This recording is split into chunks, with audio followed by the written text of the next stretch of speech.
she texted me a picture of this creature that was in her house. And it was dark, so it was kind of hard to see.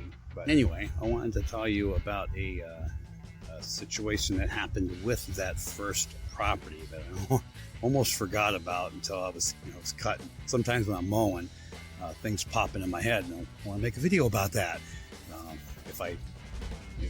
If I write it down or just think about it and go home, I'm going to forget.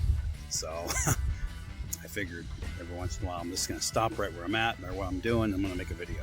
And it's nice outside here today. It's a little breeze. It's comfortable. So let's make a video. This was an experience I had with my first rental property. It had been rented. It was in the very first tenant, and I think it had been rented. It was over a year. But I was on vacation with my wife, and I can't even remember where, but it was late at night, and this is when I still answered phone calls. Now I do text only with my tenants. It's so much easier. If it's an emergency, then I'll call back. But if it's just something simple, I prefer to text, and I only text during business hours unless it's an emergency. But I think this was about 10 o'clock in the evening. You get this phone call from my tenant. It's an old lady. She's like, "There's a giant rat in here." Of course, the first thing I think of, okay, just crazy old lady. It's probably a mouse or a little mole or something like that. I kind of minimized it, and I felt bad afterwards because she didn't think I believed her. Because I was like, well, you can get a trap at a store. I'm out of town right now, but I'll stop and get a trap for it when we get back. It's only going to be gone a couple days. She sensed that I wasn't believing that this thing was a giant rat. So she texted me a picture of this creature that was in her house. And it was dark, so it was kind of hard to see, but it was a giant rat. Exactly what it was. It was about 7 or 8 inches long. I'm like, this is huge, but it was dark and I couldn't really tell what it was exactly until I looked a little bit closer at it. Here it was in a possum. There was a baby opossum in this in this rental property. How do you deal with an opossum in your rental property? I didn't know what to do. I didn't know. He was running around the living room. Just running around. what opossums do. I mean, obviously they're not they're fairly docile, but they do look scary if you corner them. They get these really sharp demonic teeth, and they can be pretty scary, but they don't attack. So that's the good thing about it. But yeah, I think she wanted to live with this thing in her house. So this was my first experience with dealing with something that I couldn't handle. So number one, because I wasn't that wasn't nearby. Number two, because I'd never done any kind of anything other than setting a mouse trap. So I did some looking around and found Akron Pest Control. I've been using them ever since, and about $1,000 later, for an opossum. I found out what happened. This house was had a crawl space. The furnace was down there in this crawl space, but there was an area in the back, under the back porch, where you could get access because the dirt was dug away from the foundation, and that's where it got in at. And it turns out, yeah, I slipped and said they. It was they.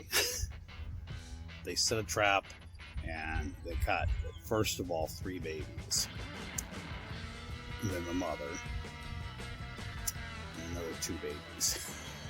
There were 6 of those things. They were crawling in that crawl space under the house. And one of them was small enough to get up through the drain pipe up into the utility room. So because of this experience, I didn't want this to ever happen again. So I did some research online, and I found this stuff called dig defense. Dig, D-I-G, defense. I'm going to put a link to it to where you can get this on Amazon. What it is, it's I think it's 18 gauge steel. It's a fence. It's about 18 inches tall. So down at the bottom of that lattice, you pound this stuff down into the ground all the way around. There's a lot of bugs out here today. You pound this stuff down into the ground with a hammer all the way around your porch and all the way around any access points that where the animals can get in at. So, I mean, it's not too expensive. It's about I forget how many pieces you get. Maybe 8 or 10 pieces or so, and they're 2 foot long, and I think it's about $115 or something like that. It takes about that much to do a small house. So if you have a larger porch or you're doing a couple porches, you're probably going to need to get 2 boxes of it. But I definitely recommend, if you're doing a large project, buy them by the box rather than by the piece. If you get them by the piece, they're quite a bit more expensive. If you get the full box, if you're going to use it, get it. Even if you have a piece or 2 left over, it's still going to end up being cheaper than if you bought them individually. So get the box on Amazon. I'll have that link down in there to the one that I buy whenever I buy a new property. I started doing that to each property that I bought after that. First thing, put the dig defense all the way around the porches, the decks in the back, just to make sure that nothing can get under there. I've had tenants call me before with skunks that get up underneath their porch, so I don't want to deal with that. But I've even had raccoons in an attic. There's crazy things that can happen. But you got to take care of your properties. I've learned that. I'm usually pretty good at that. I guess I want to say I am. So anyway, Dig Defense, that's the name of the product. I use that on all of my properties. You definitely can't go wrong. Again, this is Kevin with the Compulsive Investor. If you like this, if you got anything from this video, please hit that like button and subscribe as well, and that way you won't miss any future videos from the Compulsive Investor.